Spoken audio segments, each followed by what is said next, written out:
C'est un ancien atelier de menuiserie ébénisterie qui a été transformé en musée. Le musée Papote, parce qu'il se trouve dans la rue du Moulin Papote, un moulin qui existait autrefois juste à côté. Si le musée Papote existe, c'est grâce à Henri David. Le bois, il l'a dans la peau, c'est toute sa vie. Menuisier ébéniste, fils de bûcheron, il a toujours travaillé ici depuis l'âge de 14 ans. Salut Daniel. Attends, Alors, petite seconde. Oui, toujours en train de bricoler. Quand est venu le moment de prendre sa retraite, il n'a pas fermé l'atelier, mais il a proposé à des copains de concrétiser le projet qu'il avait en tête. Quand M. David a pris la retraite, il a dit bon, ben, on va peut-être faire un musée. Ben, j'étais le premier, enfin j'étais le premier. Puis on s'est mis à travailler, il a trouvé des autres copains et puis on a monté l'association.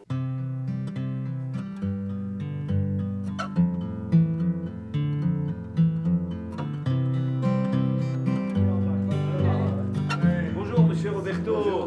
Une sacrée bande de bons copains. Ils sont 25 à donner de leur temps à tour de rôle pour accueillir les visiteurs et leur présenter les outils, les objets, la vie d'antan à la campagne.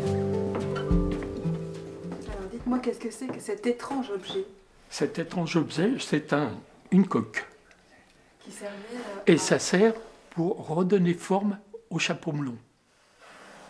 Un chapeau, quand il a été écrasé, on le prend,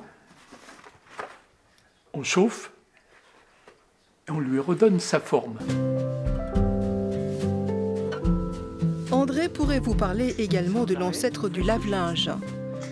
Ou encore de cet ustensile qui servait à faire griller l'orge pour remplacer le café pendant la guerre, mais aussi de la chaufferette qu'on remplissait de braise. Du côté des travaux, à l'étable, la spécialiste, c'est Marianne. Alors, ici, c'est un chaudron à cochon, pour les cochons. Donc, on faisait cuire des pommes de terre destinées pour les cochons, écrasées avec ceci. Après, l'hiver, on faisait cuire du blé pour les poules. L'été, on faisait stériliser les bocaux. On faisait cuire aussi le boudin.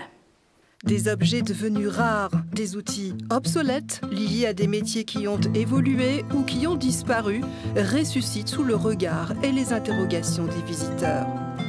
Allez, une devinette. Regardez bien, certains chasseurs l'utilisaient. Vous savez ce que c'est?